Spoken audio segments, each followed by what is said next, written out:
খুবই কম সময়ে একদম হেলদি ও স্বাদে যদি পুরো রেস্টুরেন্ট স্টাইলের মতন চিকেন মাঞ্চাও স্যুপ বাড়িতেই যদি বানিয়ে নিতে পারেন, তাহলে আশা করি আপনাদের ভালোই লাগবে। বাট তার জন্য এই ভিডিওতে দেওয়া টিপসগুলো আপনাদের ফলো করতে হবে।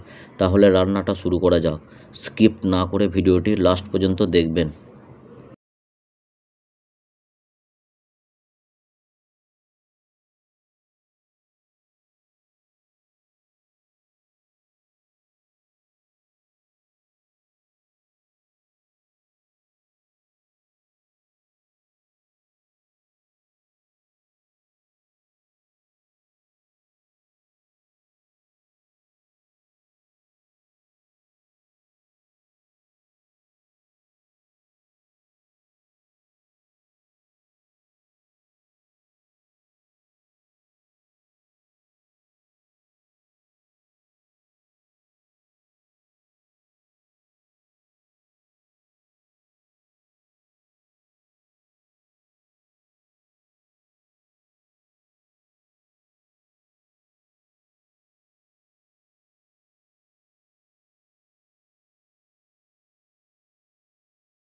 একদম রেডি স্যুপ, গার্নিশিংয়ের জন্য ধনেপাতা দিয়ে দেবো।